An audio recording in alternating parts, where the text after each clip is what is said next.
Hello viewers, আমি John. আমি Johnny. Welcome back to our channel cooking with John and Johnny. আজকে আমরা আপনাদের করে দেখাবো চিকেন খিচুড়ি, মাংসের খিচুড়ি, আর সাথে থাকবে আলুর পকোড়া। চলুন শুরু করা যাক।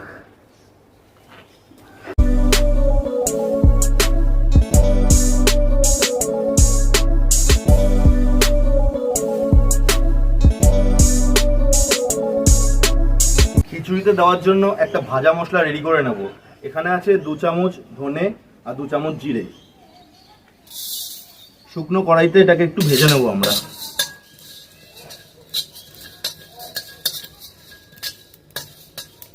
আজ খুব একটা হাই রাখবেন না, লো টু মিডিয়ামে রেখে এটাকে ভাজতে হবে যাতে মশলাটা পুড়ে না যায়। একটু ভাজার সুন্দর গন্ধ বেরোলে আমরা এটাকে নামিয়ে ঠান্ডা করে পাউডার করে নেব। মুগ ডালটা আমরা একটুখানি শুকনো কড়াইতে হালকা ভেজে নেব। এখানে 250 গ্রাম মতো মুগ ডাল দিচ্ছি।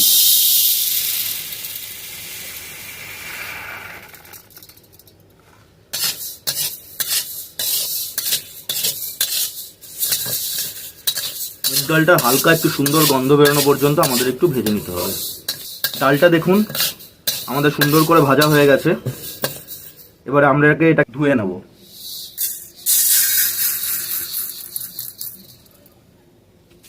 আলু, টমেটো আর কাঁচা লঙ্কাটা আমরা একটু কেটে নেব। সর্ষের তেল দিয়ে দিচ্ছি।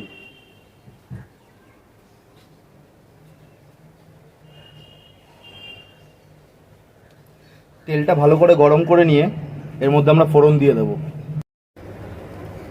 তেজপাতা আর সাদা জিরে। মাংসটা নিয়ে জানি।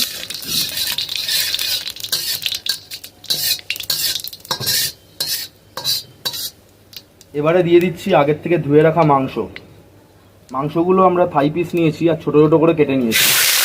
আপনারা চাইলে বোনলেসও নিতে পারেন।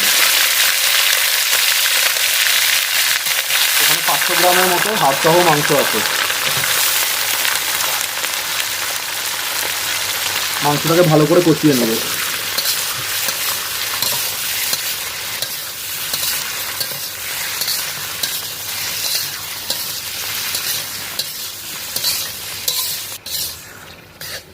মাংসটা আমাদের অনেকটা কষানো হয়ে গেছে।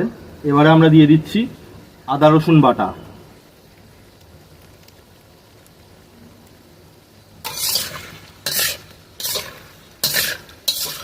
মিডিয়াম টু হাইতে রেখে আমরা মাংসটাকে কষিয়ে নেব।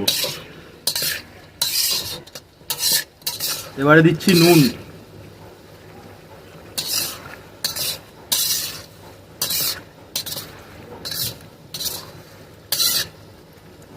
দিয়ে দিচ্ছি হলুদ গুঁড়ো।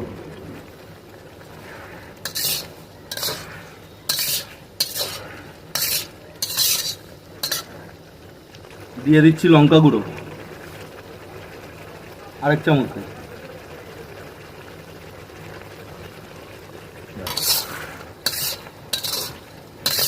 এটা দিয়ে নাড়াচাড়া করে আমাদের ঢাকা দিয়ে দিয়ে মাংসটাকে কষিয়ে নিতে হবে।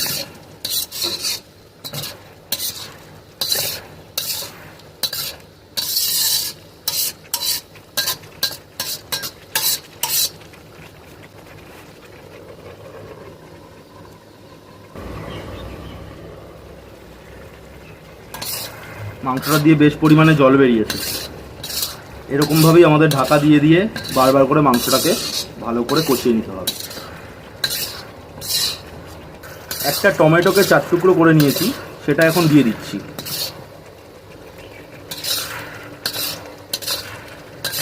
মাংসটা আমাদের সুন্দর করে কষানো হচ্ছে, আর যেহেতু ঢাকা দিয়ে দিয়ে করছি সেদ্ধও হয়ে যাবে খুব তাড়াতাড়ি। আবার আমরা মাংসটাকে ঢাকা দিয়ে দেবো। এই সময় ফ্লেমটাকে মিডিয়াম টু লোতে রেখে দিতে হবে।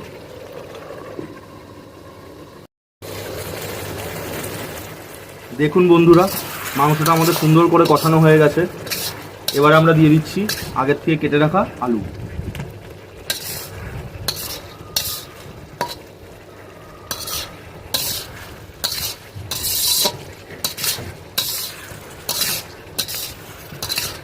আলুগুলোকে একটু সামান্য একটু সিদ্ধ হতে দেবো।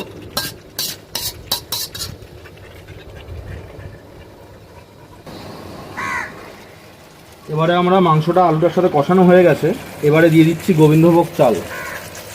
আমরা এখানে 300 গ্রামের মতো চাল ব্যবহার করেছি। এর সাথেই আমরা দিয়ে দেব আগের থেকে যে ডালটা ভেজে রেখেছিলাম সেই ডালটা কিন্তু ঠান্ডা করে আমরা ভালো করে ধুয়ে নিয়েছি। ডালও এখানে আমরা 300 গ্রাম মতনই নিয়েছি।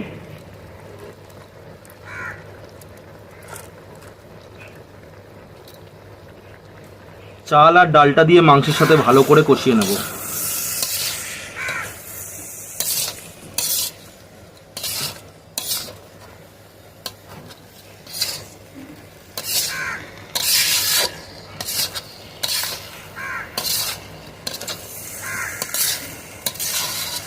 পাঁচ 7 মিনিট নাড়াচাড়া করে আমরা এটাকে একটা হাঁড়িতে শিফট করে দেবো।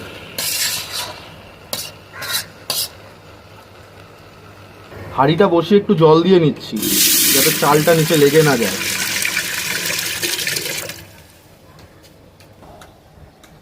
চাল, ডাল, মাংস, আলু সমস্তটা আমরা হাঁড়ির মধ্যে দিয়ে দিচ্ছি।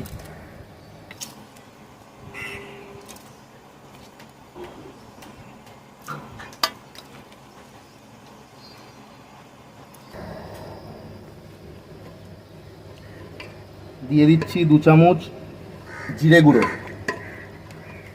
দিয়ে দিচ্ছি হলুদ গুঁড়ো, দিয়ে দিচ্ছি নুন, দিয়ে দিচ্ছি কেটে রাখা কাঁচা লঙ্কা আর টমেটো,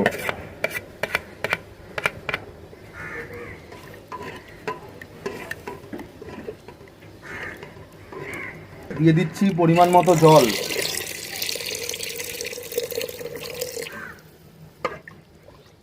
চাল আর ডালটা সেদ্ধ হওয়া পর্যন্ত আমরা এটাকে ঢাকা দিয়ে রাখবো।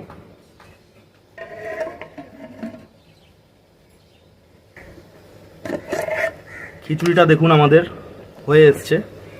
এটা শুকালে আরেকটুখানি টেনে যাবে, মানে ঠান্ডা হলে আরেকটু টেনে যাবে। এবার আমরা যে আগের থেকে মশলাটা ভেজে রেখেছিলাম সেটা গুঁড়ো করে নিয়েছি, ওটা ছড়িয়ে দিচ্ছি ওপর দিয়ে।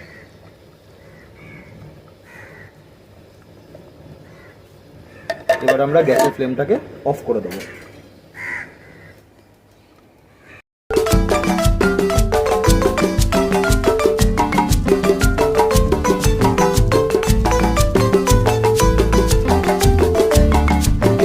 খিচুড়ির সাথে খাওয়ার জন্য মুচমুচে আলুর পকোড়া বানাবো। এই জন্য লাগছে আমাদের আলু, লাগছে একটু টমেটো, কয়েকটা কাঁচা লঙ্কা আর একটু ধনেপাতা। এগুলো বেসন দিয়ে ভালো করে মেখে নেব। একটা বোলের মধ্যে দিয়ে দিচ্ছি আলু, দিয়ে দিচ্ছি কাঁচা লঙ্কা কুচি, দিয়ে দিচ্ছি টমেটো কুচি আর দিয়ে দিচ্ছি ধনেপাতা, দিয়ে দিচ্ছি বেসন। এখানে আমরা 100 গ্রাম মতো বেসন ইউজ করেছি আর 4টে মাঝারি সাইজের আলু। ঠিক আছে, একটু হলুদ গুঁড়ো, দিয়ে দিচ্ছি একটু কালো জিরে, ব্যাস ব্যাস। সামান্য একটু জল দিয়ে নেব, ব্যাস ব্যাস ব্যাস। জলটা অল্প করে দেব, মাখাটা আমাদের একটু টাইট হবে। প্রথমে বেশি করে জল দিয়ে দিলে ব্যাটারটা পাতলা হয়ে যাবে।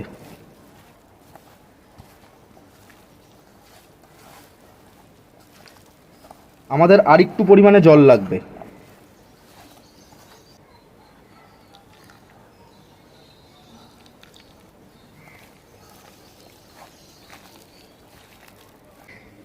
পকোড়াগুলো ভাজবো, এর জন্য দিয়ে দিচ্ছি সরষের তেল। মোটামুটি একটু বেশি তেলই দিতে হবে।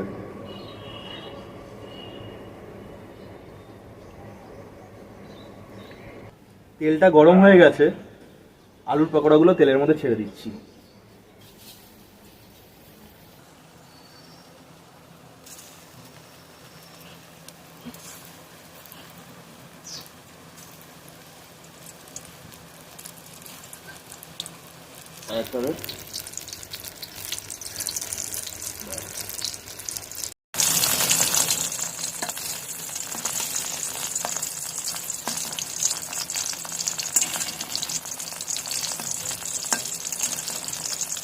ভিউয়ার্স, আমাদের পকোড়াগুলো ভাজা হয়ে গেছে, এবারে আমরা তুলে নেব।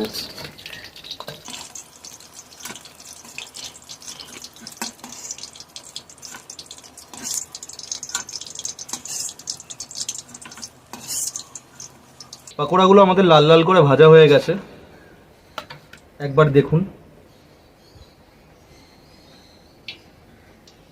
এবারে আমরা এটাকে খিচুড়ির সাথে সার্ভ করব। কেমন হয়েছে? দারুণ হয়েছে। ভিউয়ার্স, ভিডিওটি সম্পূর্ণ দেখার অনুরোধ রইল। ভিডিওটি দেখে যদি আপনাদের ভালো লেগে থাকে অবশ্যই একটি লাইক করে দেবেন। চ্যানেলটিকে যদি এখনো যদি সাবস্ক্রাইব না করে থাকেন তো সাবস্ক্রাইব করে দেবেন। আজকের মতো এখানেই শেষ করলাম।